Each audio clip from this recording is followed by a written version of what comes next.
எல்லோருக்கும் வணக்கம். நாம இன்னைக்கு என்ன பார்க்க போறோம்னா ஜூன் 26, 27 அதுக்கான கரண்ட் அஃபேர்ஸ் தான் பார்க்க போறோம். So first question, Adi Dravidar பழங்குடியினர் மகளிரை நில உடைமையாளராக உருவாக்க தொடங்கப்பட்டுள்ள திட்டம் என்ன திட்டம் அப்படின்னா நன்னிலம் மகளிர் நில உடைமை திட்டம். நன்னிலம் மகளிர் நில உடைமை திட்டம். ஸோ இந்த திட்டத்தின்படி இவங்களுக்கு எத்தனை சதவீதம்? 50% மானியமோ அல்லது எவ்வளவுனா 5 லட்சம் ரூபாய் எனது மானியமாக வழங்கப்படும். 50% அல்லது 5 லட்சம் ரூபாய் மானியமாக வழங்கப்படும். இரண்டாவது கொஸ்டின், கட்ச் புனித யாத்திரை செல்பவர்களுக்கு தமிழக அரசு மானியமாக அறிவித்துள்ள தொகை எவ்வளவு அப்படின்னா ரூபாய் 25,000. மூன்றாவது கொஸ்டின், உயர்கல்வி படிக்கும் ஆதி திராவிடர் பழங்குடியினர் மாணவ மாணவியருக்காக திறனை மேம்படுத்த தொடங்கப்பட்டுள்ள திட்டம் அப்படின்றது என்னன்னா உயர்திறன் ஊக்கத்திட்டம். உயர்திறன் ஊக்கத்திட்டம். ஸோ இந்த திட்டத்தின்படி அவங்களுக்கு என்னன்னா பண உறுதி ஆவணம் ஸ்கில் வவுச்சர்ஸ் கொடுப்பாங்க. நெக்ஸ்ட் நாலாவது கொஸ்டின், 18வது நாடாளுமன்ற மக்களவையின் சபாநாயகராக தேர்ந்தெடுக்கப்பட்டுள்ளவர் ஓம் பிர்லா. ஸோ ஆக்சுவலா 17லயும் இவர் தான் இருந்திருப்பாரு. ஸோ ஒரு மக்களவையில ஒரு சபாநாயகரை தேர்ந்தெடுக்கணும் அப்படின்னா அதற்கான அரசியலமைப்பு விதி என்ன அப்படின்னா 93. என்னது? 93. இதே இது மாநிலங்களவை தலைவர் அல்லது துணைத் தலைவர், மாநிலங்களவை தலைவர் மற்றும் துணைத் தலைவர் எடுக்கணும் அப்படின்னா விதி 89. இதே இது ஒரு சட்டமன்றத்துல எடுக்கணும் அப்படின்னா 178. சட்டமன்றத்தில் எடுக்கணும்னா 178. நெக்ஸ்ட் அஞ்சாவது கொஸ்டின், மருத்துவ மற்றும் கிராமப்புற சுகாதார சேவைகள் இயக்குநராக நியமனம் செய்யப்பட்டுள்ளவர் யார் அப்படின்னா ராஜமூர்த்தி அப்படின்றவங்க நியமனம் செஞ்சிருப்பாங்க. ஸோ தேசிய தேர்வு முகமையின் தலைவர் யார் அப்படின்னா பிரதீப் சிங் கரோலா. தமிழ்நாடு மாநில மனித உரிமைகள் ஆணைய தலைவர் யாருன்னா மணிக்குமார். தமிழ்நாடு லோக் ஆயுக்தா அமைப்பின் தலைவர் மு ராஜாராம். ஸோ எல்லாமே நம்ம என்ன செஞ்சுக்கணும், தெரிஞ்சு வச்சுக்கணும். நெக்ஸ்ட் ஆறாவது கொஸ்டின், இந்திய அரசியலமைப்பின் எந்த விதியின்படி மாநிலத்தின் பெயர் மற்றும் எல்லையினை மாற்றம் செய்ய முடியும் அப்படின்னா ஆர்டிகல் 3 யூஸ் பண்ணி தான் நம்ம என்ன செய்யலாம். நம்மளோட எல்லை, அதாவது ஒரு எல்லை வரையறுக்கிறது, மாநிலத்தின் பெயர் மாற்றது, இதெல்லாம் ஆர்டிகல் 3 தான். ஸோ ஆர்டிகல் 3 பயன்படுத்தி கேரளா என்ன பண்ணியிருக்காங்க அப்படின்னா கேரளா அப்படின்றத கேரளம், அதாவது மலையாள மொழியில கேரளம் அப்படின்னா வரணும் அப்படின்னு சொல்லி அவங்க சட்டசபையில என்ன செஞ்சிருக்காங்க, தீர்மானம் நிறைவேற்றிருக்காங்க. ஸோ இது ரிலேட்டடா நம்ம பார்க்கணும் அப்படின்னா ஃபர்ஸ்ட் விதி 1 என்ன சொல்லுன்னா ஒன்றியத்தின் பெயரும் நிலவரையும், அதாவது இந்தியா மற்றும் பாரத் அப்படின்ற சொல்றதான் விதி 1. விதி 2 என்ன அப்படின்னா அனுமதி அல்லது புதிய மாநிலம் உருவாக்கத்தை பத்தி சொல்லக்கூடியது விதி 2. மாநில எல்லைகள் அல்லது பெயர்கள் மாற்றம் பத்தி சொல்லக்கூடியது விதி 3. விதி 4 என்ன செய்யணும்னா 2, 3 கீழே புதிய மாநிலம் உருவாக்குறது, எல்லைகள் மற்றும் பெயர் மாற்றங்கள் பற்றிய பாராளுமன்றத்தில் சட்டம் இயற்றுதலை பத்தி சொல்லுது. அதே மாதிரி அட்டவணை 1, 4 திருத்தம் பற்றியும் எது இந்த ஆர்டிகல் 4 சொல்லுது. நெக்ஸ்ட் ஆறாவது கொஸ்டின், ஹெமிஸ் திருவிழா எங்கு கொண்டாடப்படுகிறது அப்படின்னா லடாக். இந்த ஹெமிஸ் திருவிழா எதுக்கு கொண்டாடுறாங்க அப்படின்னா இரண்டாம் புத்தர் அப்படின்னு அழைக்கக்கூடிய குரு பத்ம சம்பவா அவரோட பிறந்த நாள் தான் என்ன சொல்றாங்க, இந்த ஹெமிஸ் திருவிழாவை கொண்டாடுறாங்க எங்க லடாக்ல. நெக்ஸ்ட் ஏழாவது கொஸ்டின், ஹரியானாவில் ஓபிசி பிரிவினருக்கு இடஒதுக்கீடானது 15% உயர்த்தப்பட்டுள்ளது அப்படின்னா 27% உயர்த்தப்பட்டுள்ளது. ஸோ ஹரியானாவோட முதல்வர் யாரு அப்படின்னு பார்த்தோம்னா நயாப் சிங் சைனி. ஆளுநர் யாருன்னா பண்டாரு தத்தாத்திரேயா. மாநிலம் உருவாக்கப்பட்ட ஆண்டு 1/11/1966. நெக்ஸ்ட் எட்டாவது கொஸ்டின், உலக பொருளாதார மன்றத்தின் நிர்வாக இயக்குநராக நியமிக்கப்பட்டுள்ளவர் யாருன்னா சாடியா ஜாகிடி. ஸோ இந்த உலக பொருளாதார மன்றம் WEF அப்படின்றது என்னதான் ஒரு லாப நோக்கமற்ற ஒரு அமைப்பு. இது எப்பன்னா ஜனவரி 1971 நிறுவியிருப்பாங்க. ஸோ இது எங்க இருக்கு அப்படின்னா சுவிட்சர்லாந்து கொலோனி ஜெனீவாவில் அமைந்துள்ளது மற்றும் உலகின் மாநிலங்களை மேம்படுத்தும் முயற்சியுடன் உருவாக்கப்பட்ட அமைப்பு தான் இது இந்த WEF. இதுக்கு முன்னாடி இந்த அமைப்பை எப்படி அழைச்சிருப்பாங்க அப்படின்னா ஐரோப்பிய மேலாண்மை மன்றம் அப்படின்னு அழைச்சிருப்பாங்க.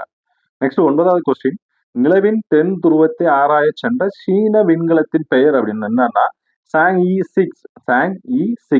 ஸோ இந்த சாங்இ 6 விண்கலத்தை எங்க யார் தயாரிச்சிருப்பாங்க அப்படின்னா சீனா தயாரிச்சிருப்பாங்க.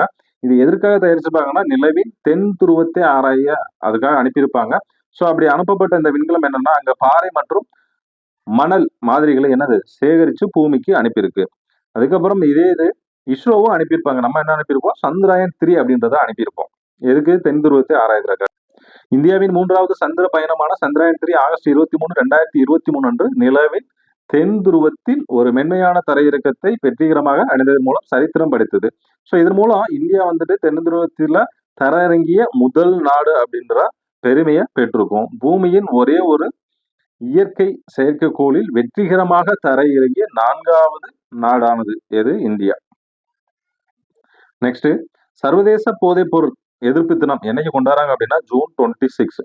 ஸோ ஐநா சபை 1987 ஆண்டு முதல் ஜூன் 26 என்ன சொல்றாங்க, சர்வதேச போதைப் பொருள் ஒழிப்பு தினமாக கொண்டாடப்பட்டு வர்றாங்க. அப்போது முதல் என்னது ஒவ்வொரு வருஷமும் ஜூன் 26 போதைப் பொருள் ஒழிப்பு தினமாக கொண்டாடி வருது. இந்த ஆண்டோட போதைப் பொருள் ஒழிப்பதற்கான கருப்பொருள் என்ன அப்படின்னு பார்த்தோம்னா, the evidence is clear invisible in prevention அப்படின்ற மாதிரி கொடுத்துருக்காங்க. ஸோ நெக்ஸ்ட் 11வது கொஸ்டின், 4000 ஆண்டுகள் பழமையான புதிய கற்கால வெட்டுக்கருவி கண்டுபிடிக்கப்பட்டுள்ள இடம் எங்க அப்படின்னா சென்னானூர் அப்படின்ற ஒரு இடத்துல. இது எங்க இருக்கு அப்படின்னா கிருஷ்ணகிரி மாவட்டத்துல இருக்கு. எங்க இருக்கு? கிருஷ்ணகிரியில. ஸோ ஒரு முக்கியமான கொஸ்டின். ஸோ சென்னானூர் கிருஷ்ணகிரி மாவட்டத்தில் அமைந்துள்ளது. இங்கு 4000 ஆண்டுகள் பழமையான 6 சென்டிமீட்டர் நீளம் 4 சென்டிமீட்டர் அகலமுடைய புதிய கற்கால வெட்டுக்கருவிகள் கண்டுபிடிக்கப்பட்டுள்ளது.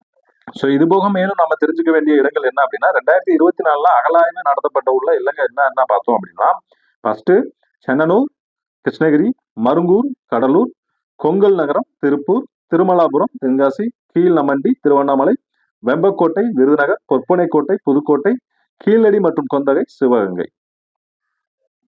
நெக்ஸ்ட் 12வது கொஸ்டின், சுற்றுலா மேம்பாட்டு திட்டத்தின் கீழ் மேம்படுத்தப்பட உள்ள இனங்களில் தவறான ஒன்றை கேட்டிருக்காங்க. ஸோ தவறான ஒன்று எது அப்படின்னா இதுல சென்னிமலை மட்டும் வராது. எது வராது? சென்னிமலை மட்டும் வராது.